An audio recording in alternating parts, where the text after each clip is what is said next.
Hello. We're going to start off with this one. It's a kit from Thingiverse. I'll put the print files at the bottom underneath.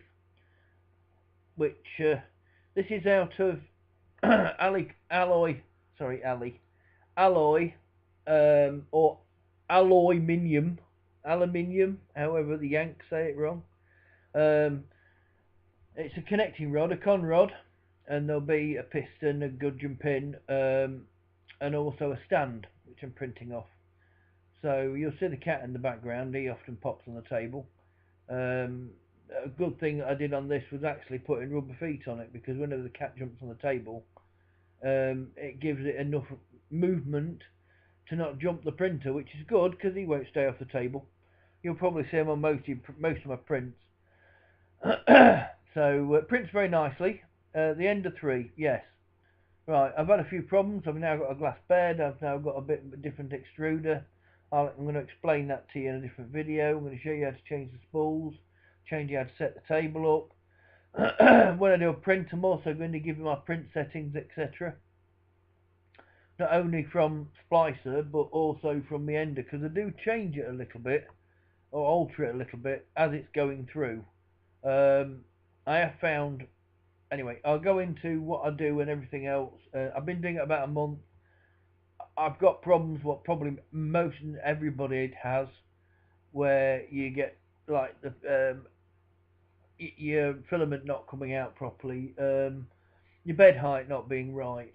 What do I do if I need to change my spools halfway through and I want to change the colour because I haven't got a twin feed on the filament, etc. By the way, this is a piston.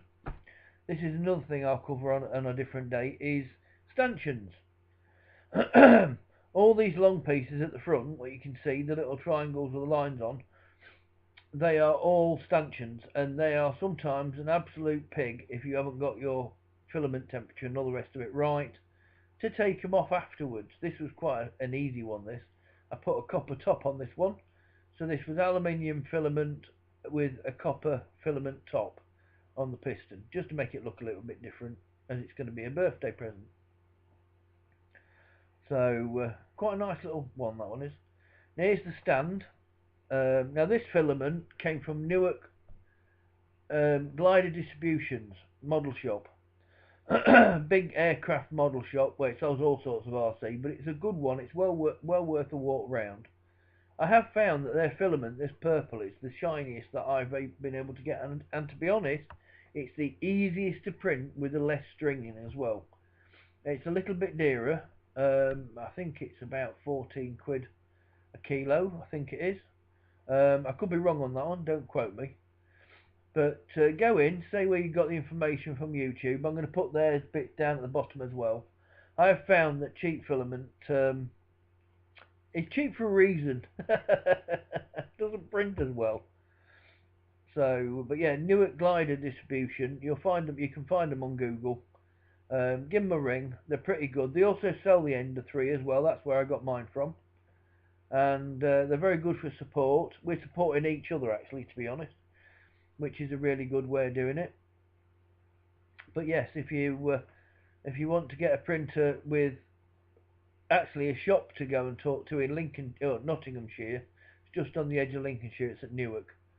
So sometimes it's better to do that than it is to buy it straight from, say, a big warehouse company will send it to you. You have problems, you've got nobody to talk to. So, yep, keep your local shops. Keep them there. Anyway, if you want any information, comment, subscribe, press the bell, because this isn't far being finished now. And it's in the cat for a while, actually.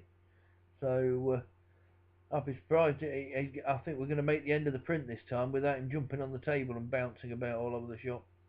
But, yeah. If you want some more information about my problems, etc., trials and tribulations, please leave some comments. This is the little gudgeon pin, by the way, what you push through the con rod. Well, you push it through the piston, through the con rod, and then normally you put two circlips on, one on either end, which retains it and allows it to move freely, etc.